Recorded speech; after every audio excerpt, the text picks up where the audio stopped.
I am allowing it to make sounds. How are you? I can't find my headphones. This room is not good if I don't have headphones because the sound is bad. Oh, they fell on the floor. All right, let's see if this works. Oh, you got that Mutants of Sound too up in the corner. That's awesome. Yeah. Let's see what do I have. Let's see. Nice. Dillinger, Nirvana, Crack, Queens of the Stone Age, A Perfect Circle, Failure, Nine Inch Nails. Is that Black Queen? Black Queen. Hell yeah, I'll show you my thing. Look, here's my, wait, can you see? It's nerdy. Wow. Wait, there's all the toys. There's a lot of Alien and Predator toys. There's a little wall of glitch mode. Nice. Yeah, this is the downstairs of the house. Here's the wall of Terminator. Nice. And some Mobius. Yep. And then there's the Tetsuo and Alien kind of mega wall. And then here's where the studio is. Oh man, how much time did you spend on that? That looks great. We spent a while. Because now we have a house and it was just like, well, we can make it anything we want finally. I don't have to so we put up a grate, Stacey helped me put up grates and stuff. It's been great. Congrats on being a homeowner. Yeah, it's a very new experience. Oh man. All right. Should we record? I mean, sure. We're recording, but should we I mean, this is not going to be good if people are listening and you're showing me a place. Well, I mean, that's like cribs, right? If we did it with video. I can barely get people to tune in for 30 minutes a week and listen. I don't think I can get anyone to watch. I think the visual component's what we're all missing. All right. How about maybe I'll put this episode up on YouTube just as a test. Just to appease. We'll see how that goes. And we'll leave it completely uncut too. This will be the unedited version. I'm good with it. All right. Where do you want to start? I don't know. Where do we leave off? I was going to say, so if we are starting where we left off when we last spoke a few years ago, you were in the middle of the tech noir era. Wow. Which I think everyone was a big fan of that. I think that worked out really well. You closed it out with that big T2 release. Mm-hmm. Can you clarify for me what was added into the T2 release that wasn't on Tech Noir? Because I remember when that came out, you said it had, almost double what Tech Noir had. Right. And it was kind of going to be like a companion remix EP, but then we were like, well, Armalite Industries wants to help put it out as a physical product. So we just decided to package them together and then have their mastering guy, Jules Seifert, do the mastering on all of them. And man, he kicked ass on it. He did all the Cubanate and C-Tech and all those cool Armalite releases. And we were like, yeah, hell yeah, Jules. I still hope he gets to do some stuff with us soon. So that was the main thing, was the remastering. And then I think that there's 6, I forget how many actual extra tracks are on there, but it's an EP's worth, it's close to the same length as the original Tech Noir album. Yeah. Yeah. Jules, one of those guys where even if you don't know him, you know him because he's had his hands in so many important things. Yeah. Those Armalite guys seem to find the stuff that people love and make sure it gets out there and gets the proper attention that it deserves. So I think it's great that they're doing what they're doing. Oh, absolutely. Especially being on the other side of the pond. There's just not a lot of those UK based awesome labels. Yeah. That was for the audio only people. That was another little treat for them right there. Oh man, we're gonna go off the rocker today. That's good. So then you did the Trigger Effect, and that was 2019. Mhm. So you want to talk a little bit about that? Oh yeah, that whole experience was like incredibly cathartic because I actually got to make and finish an album with a band member, Jesse Hunt, who's just been like stalwart in like, if I looked at this comparatively as Nine Inch Nails, where Trent Reznor was mostly solo with like all of his buddies for a while, Jesse's really been that Atticus Ross. Nice. He's an amazing percussionist, and we just have a lot of similar views and similar interests. And he really helped craft those songs into something with me that with earlier incarnations of Cyanotic, I wouldn't have been able to capture in a short amount of time. I tried to be really raw with the Trigger Effect stuff and not overcomplicate it in a way that I usually did with Jamie or anybody with the production, where it's like, let's have X amount of vocal layers or X amount of guitar layers. I was really kind of strident and punk rock with it in the way of like, no, there's just like one vocal, and then maybe there's two vocals that are layered in the chorus or something, where before we would get into all these just over, processed points of production methods. I mean, I think that was part of the fun of doing those like med gen with Jamie and everything. Like, that's why we took so long on it, because it was just, well, we can do this or we could do that. But with Trigger Effect, it was very like, no, let's just go in and like punch as quick as we can in the gut, get out, do it like a Cyanotic album proper that should be done in 2019. So making it more conformed for short attention spans, I guess. Strangely, I didn't know this until after the album came out, but it is exactly 30 minutes and 30 seconds, which is the amount of time required for something to not be considered a single or an EP on Spotify. And then I read an article just about the length of the singles get buried, sadly. And I think some of the best material lately from bands has been singles and EPs. And it was very cool and fortuitous, I guess, fortuitous that we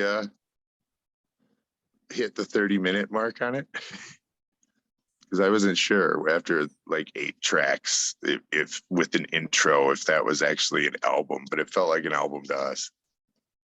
Yeah, I think getting your music out there and making sure people are aware of it and can find it is hard enough these days. And then, to add that layer of, Spotify's algorithm pushing the album over the single or the EP. Yeah, I mean, you mentioned Nine Inch Nails. I think that's exactly why that last CD of the trilogy was an album, because I think Trent said at some point, those EPs, people just don't, when you search for them, you don't find them. So yep, I was gonna actually mention that. I just didn't want to mention Nails twice in like the same because Bad Witch. I think there's this there's like kind of a BS track in there, that goes out a little too long and was obviously like a leftover from their score stuff, and it bumps it just over that 30-minute mark.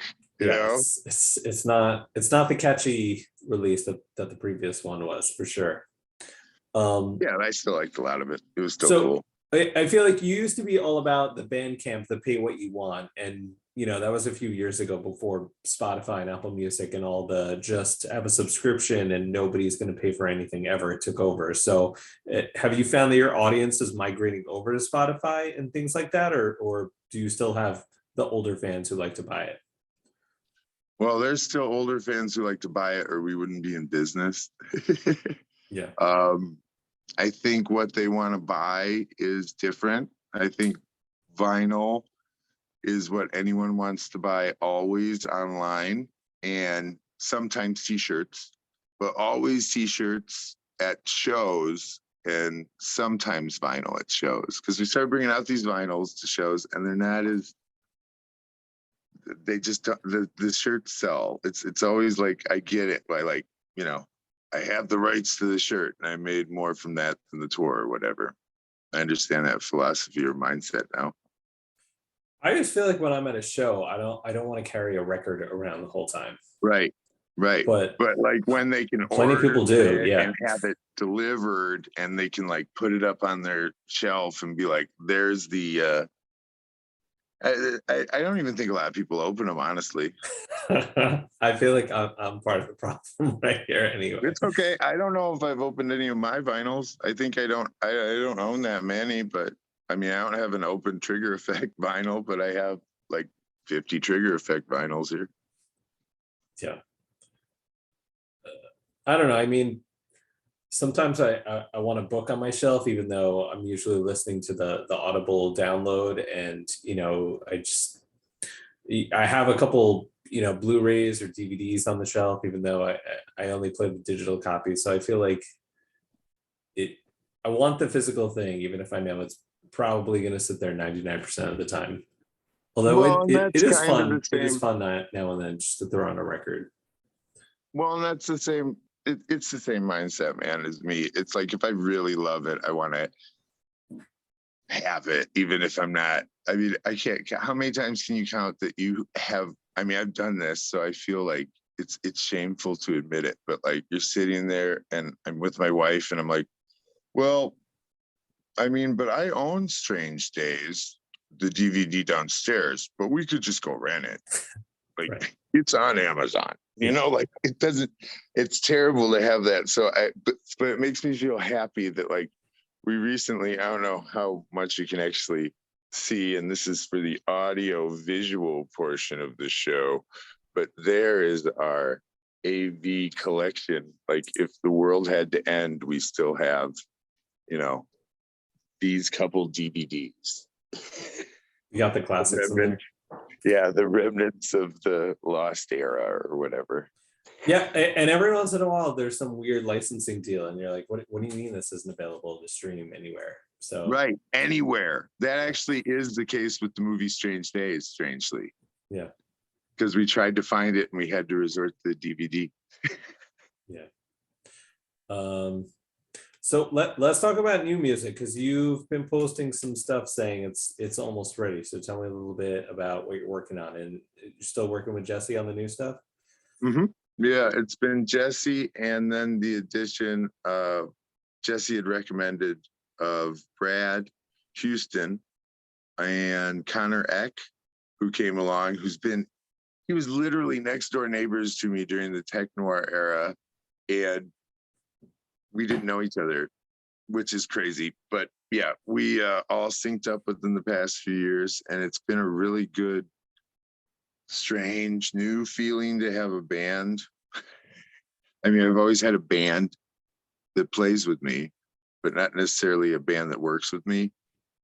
And just having their kind of essences involved in the creation of it just, you know, made Come Alive a lot easier and quicker, even with, you know, the pandemic. We still had our regular meetups, you know, of like, hey, it's every Tuesday that we get together and do 5 hours of drum machine and sampling and synth work. And that was really helpful in maintaining a semblance of normalcy and, you know, everything during the pandemic. And it just kind of ended up resulting in a really good batch of new songs, which will be the after effect. And I'm still trying to figure out how to do that if it's going to be an album, because it's actually more than the Trigger Effect in amount of tracks. Like there's probably enough that like an old school album would be like, yeah, it's like 16 tracks. That's an album. Like Fantastic Planet's an album. But can anyone endure it anymore? So it's like, you know, like you just put out 2 EPs maybe, and then you collect it into an album that's physical. I mean, I've had a lot of these conversations because that's later. What's going to come before that with all the new stuff incoming is actually a retrospecticus, like The Simpsons. We're totally taking it from Lisa's yearbook. It's retrospecticus. And it's the kind of 20-year overview of it's not greatest hits because we've only had like 2 hits, but you know, it's definitely a collection of the jams, and it's all unheard.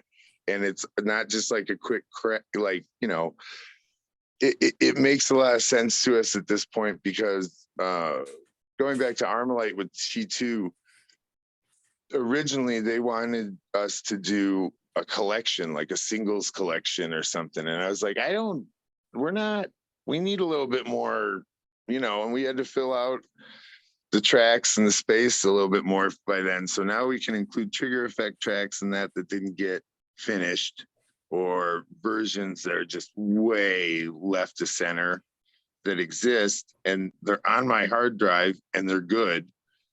And it's way more interesting than just like greatest hits. You know, like I've got unheard mixes of all these Jamie sessions. I've got unheard mixes of all these Drew sessions. I've got a couple unheard things with Jeremy Inkle. And then there's the stuff, you know, like with Levi as a contributor. And that's the first thing we're putting out, is going to be a single of Tetsuo, the Iron Man cover. It's like it's a very Ministry, just chugger. And we have been, you know, having a lot of fun editing all the visuals. And that's going to come out as a kind of gateway to the pre-order of the Retrospecticus thing. And that's the only speed bump we've been hitting, is we've been like judicious. We've been excluding or including things, and we still can't figure out, and maybe you can help me out with this, man, really. Like, give me your opinion, because I'm fielding them. We're trying to figure out, we've been really prudent about like, no, that one's cool, but we could wait off on that. We're not trying to do like Skinny Puppy back and forth 1 through 10 or something. We're trying to do just a good introduction, but also a really cool, like, things ahead, things in store, but things behind us, kind of getting to revamp these old tracks. Like, we've been looking at tracks that are like, holy shit, this was like Fruity Loops in 2000, you know, and figuring out like, we slap a master on that and it doesn't sound that bad to put at the end of something, you know. Mhm. It's just a curiosity. It's just a fun, there's been some fun finds, and a lot of them have been revolving around Jamie, because it was just, you know, the anniversary of his birthday and then his death. And that's the whole reason Cold Waves exist. And I think a lot of people forget that, you know, and it needs to be remembered. And that guy was so hugely influential to us in keeping our process alive. And every time we finish a track, there's a picture of Jamie peeking out over the monitor. That's like, I don't know, I'll show you it by the end of this, but it's Right. just his eyes from the memoriam, and they're just like, you can just see him over, and you just have to imagine him like kind of folding his arms and like nodding his head and enjoying it, because that's how we have to feel good about a song getting done anymore. It's been really cool to open these Retrospecticus tracks, which again, I have to ask you about, because the bottom line is we have about 50 tracks, like 50. And I'm like, how do you even put that out as a thing of interest nowadays? Right. And that's beyond the 16-track album that you want to put out, yeah? Oh yeah. Yeah, because that's all different stuff. Yeah, and I don't want to oversaturate. Right. So it's been hard to figure it out. We're thinking about this, because here's the thing. The first one has to come out. We decided on it August 29th, 1997. You know, so it's a Terminator Judgment Day. Right. Right. So it'll be out on August 29th. And that'll be the first one. But then we wanted to have the second one out by cold waves, because enough of it's all ready. Like the thing is, it's like sitting on this stuff is pointless. Yeah, You know, these are nice problems to have a lot of content. And in I'm addition not. to that, and the last thing, You're it's not like even done yet. no, because in addition to that, over the years we made all these backing videos and shot all this content for tours, and had people send us content for all the tours, that we have enough. We're going to do, people don't buy DVDs anymore, but some people will. We're going to do a DVD companion thing to it. Yeah. I feel like I see, I'm not the marketing person. I was never the marketing person. But I feel like there are releases, and I can't think of one offhand, but it's like you have the standard edition where you just pick the top 15 tracks, and that's for like the regular fan, the person who's not quite all in. And then you have like the deluxe edition that has 30 or 40 tracks, and then you have the super deluxe edition that has all the tracks and like the DVD and all that other stuff. So it's like you sort of tier it, and I haven't thought about it that way. That's cool. I like that. It's one release, and everyone gets in at the level that they are interested in. Yeah, the stand. Yeah, but you gotta come up with a cool marketing term. So instead of the standard deluxe and the super deluxe, you have like the T800 version, the T1000 version, and the T. I don't even remember what happened after that, because I stopped watching them. Yeah. All I do is ask you if they're good, and you say no, and I say, okay, I'm not gonna go see them then. Yeah, it was all right. I thought Dark Fake was all right. That was the first Terminator I thought was good since T2, I think. It was all right. It wasn't Terminator, you know. Right. But... yeah, but all right, it can't just be all right at this point. If it's just going to be all right, then don't. I think that's the problem. It's like going to Star Wars. It's just like, well, it's fan service and it's a legacy forgettable. sequel. Yeah. It's Scream. It's just, it happened. I think something blows up. But that's actually a really good idea, because the name of it, it's gonna kind of have, we're toying with like it's gonna be Retrospecticus. But then we were thinking about putting 2002 to 2022, but then it looked too much like that's a career overview, when it's just really about the first 2 decades. Yeah.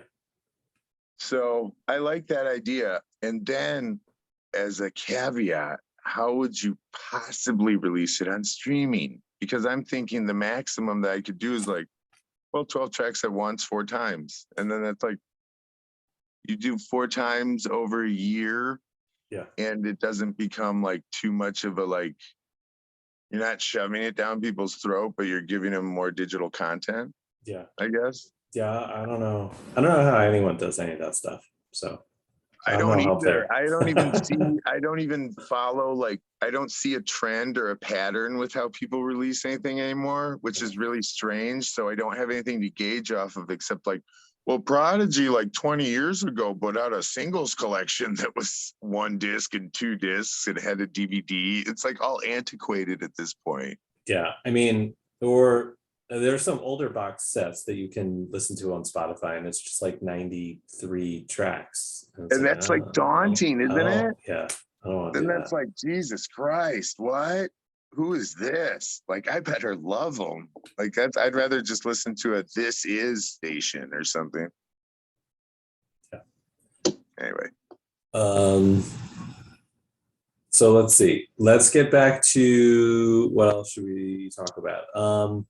So you're talking about the full history of Cyanotic. So I didn't know if you wanted to talk about this or not, but I know you mentioned a few months ago that Drew Rosander, who was one of the original people that you were working with, he passed away a few months ago. So did you want to talk about that at all? Yeah, for sure, man. I mean, Drew is a good guy, and he had a lot of demons, and I could not enjoy his company after a while, and he couldn't come up to that place where we had a studio. you know, without having to kind of be under the influence of something. And he got clean, but you know, once an addict, always an addict kind of. So I just always I had to like keep him at bay for a long time. And I feel bad that the last few years that he was alive, he was really struggling to get back some sort of his artistic voice. But I just, you know, after a point, it became really hard to work with him. And it was really toxic, even though I love the dude. But I thank him so much for helping shape what this became, because he was really instrumental, I think, in everything up until like the Med Gen era. Like that's where we started kind of like being able to, you know, I was always the one finishing the albums, but he was always at least putting in some kind of input, like helping with programming or helping with guitars, because I sure don't play guitar. Just helping with creative. He was a creative genius. It was just really hard to get the guy to settle down. And he was just, you know, kind of one of those living legend stories, like a Chris Farley or something, you know? Yeah. I mean, I can't count how many of the bad stories about Cyanotic are usually stemmed from that. And I have to go, man, I love Drew, but he hasn't been in the band in a playable version in like 12 years. So please don't conflate his atrocities with mine. But Yeah. I'm not speaking ill of the dead.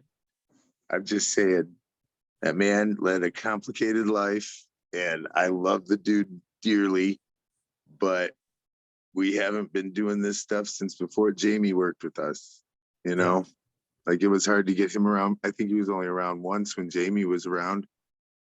And that was like, oh my God, we're hanging out with Jamie. You know, it was like, that was such a goal of ours when we started this.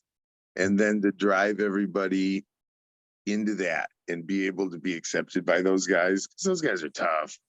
They're, they're tough hombres, man. I love them. They like taught us a lot. I'm talking about them like they're the fucking colonial Marines, but they kind of are, man. I mean, those guys really taught us everything about touring and like living right as a musician. You know what I mean? Like how to live humbly and how to like gain, you know, how to gain an audience. Because man, Crack Nation, throughout the years, there's a goddamn Rally and Sustain poster behind you for a reason, you know? It's that's my lifeblood. That's the thing I'll always go back to is Acumen, Crack, all that stuff. So yeah, I mean it's a shame that he couldn't, you know, figure out how to push past all that darkness and turn his life around. And you mentioned to me that you've been really big on pushing mental health and autism awareness. So why don't you tell me a little bit about that? Well, I mean, not like trying to jump on any diagnoses, bandwagons or anything, but it was interesting this year with the pandemic and just a lot of cool life changes, but unexpected life changes. Dealing with all that and also having all this great new material to work with these awesome new members who don't have like a boatload of problems that they're carrying along with them. I mean, that's been really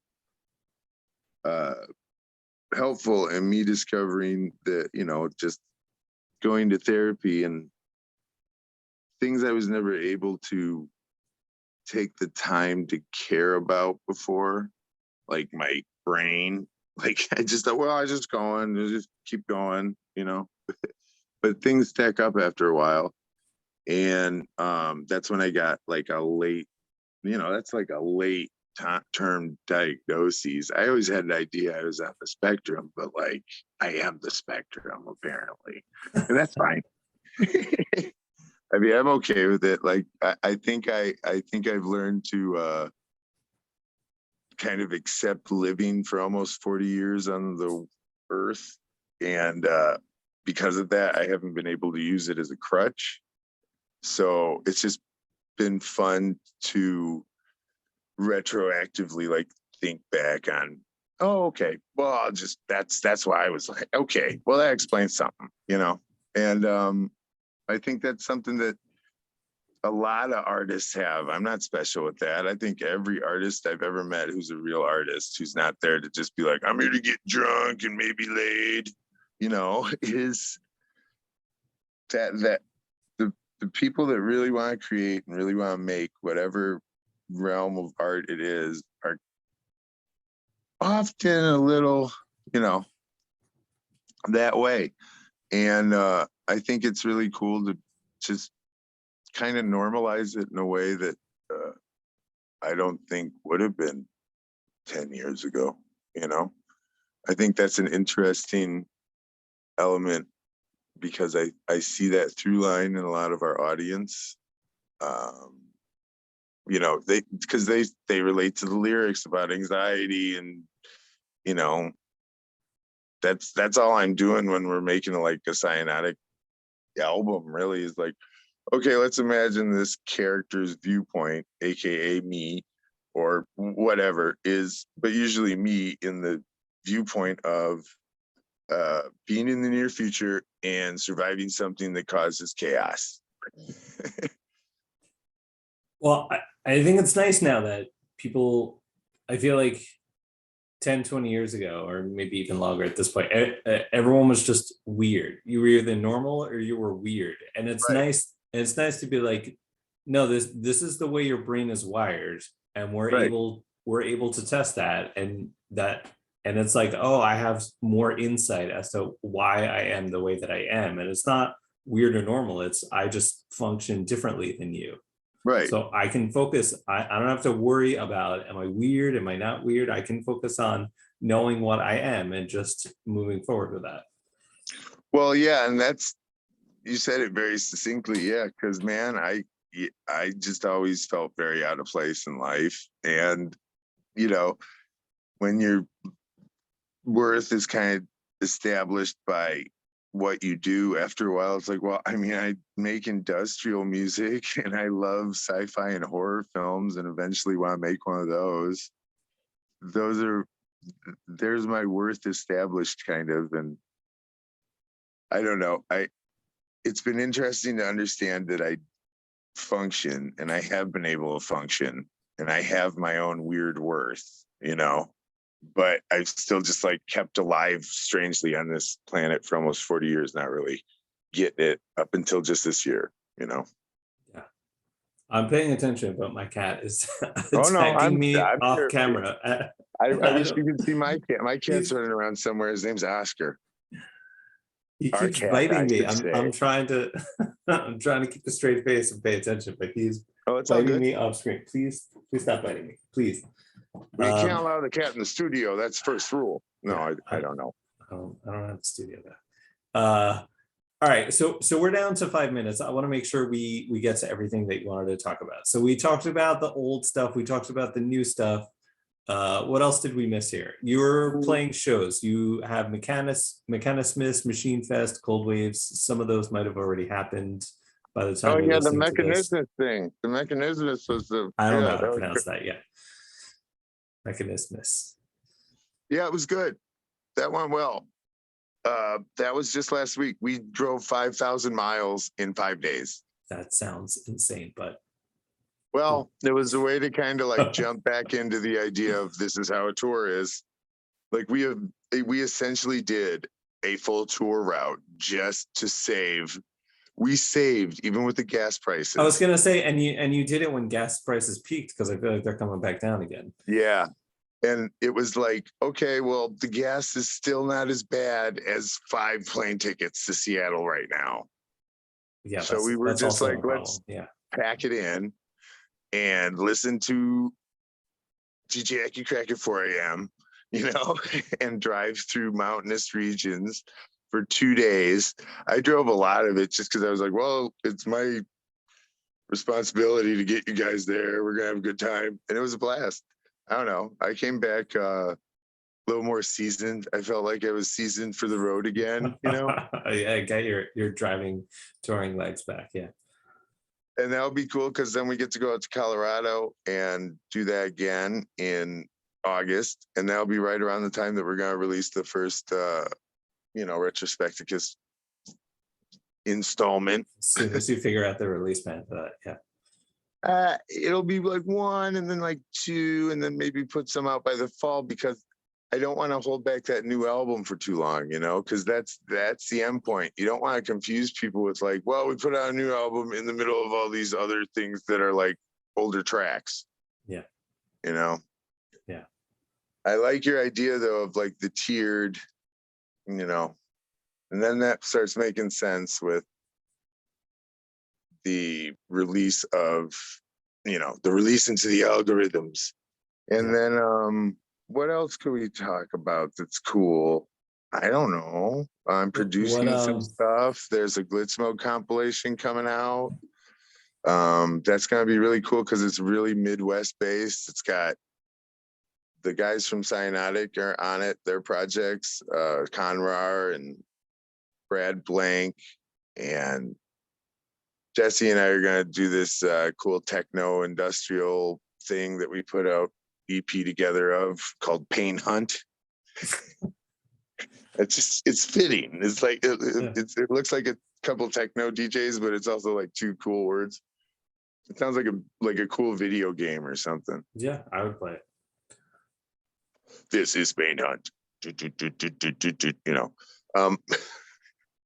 And then long view, we're still looking at finishing up this movie that we started 2 years ago during the pandemic and shot a good portion of installment of, because it's an anthology movie.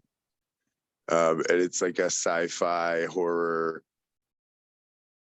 90s throwback, but not in that trauma unconvincing way.